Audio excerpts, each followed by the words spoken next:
And these activities of ours, again, because of the simplicity, you have made these activities wonderfully complex and imaginative and very creative. But the basic activities are very simple, very success oriented, and might give a student the chance just to go, I can do this. I can do this. Okay?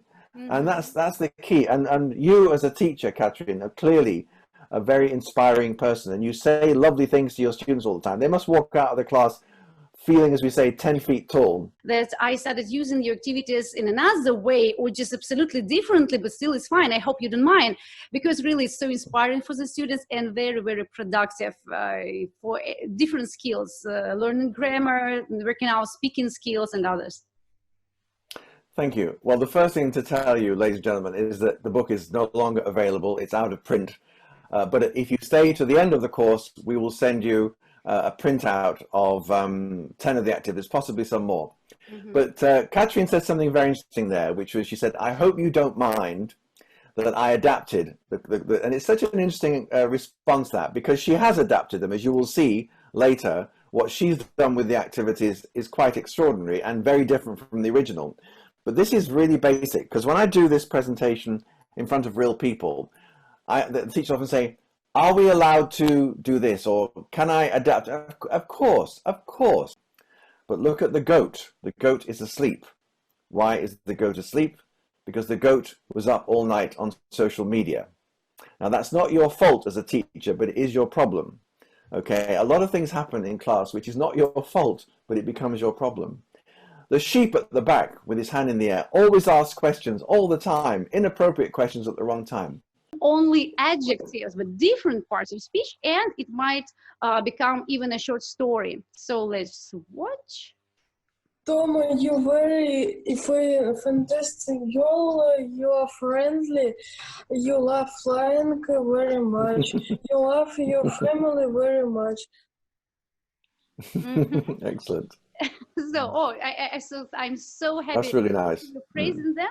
The activity is very useful with different levels, and this video proves it, I believe. What do you think, Ken? Right?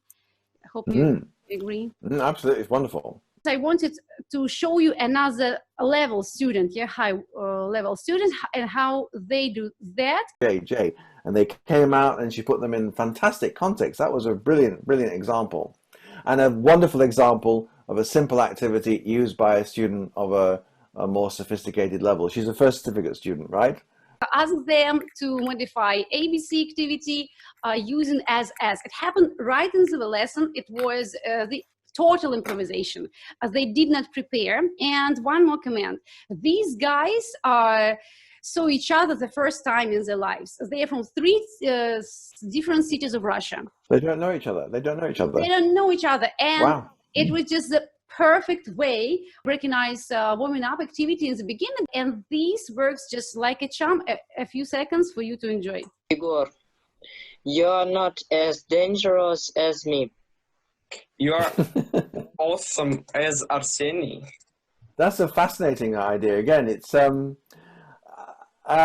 can I say about what you're doing is something really interesting, which is you're putting a grammar requirement into an improvisation activity. Extraordinary, and other letters of alphabet cannot simply compliment how great you are. My dear Sashenka, I can continue, yes, and I do remember who I told these nice words, because really it was a very touching moment when I realized that I'm going to see my students in 2 months' time, and I've already missed her like crazy, and it was total improvisation again. Excellent, that's so nice. And what I've said already, but the way in which these activities can restore self-esteem amongst the students, because again, although you look like you have some pretty cool students here who are dealing with the learning situation really well.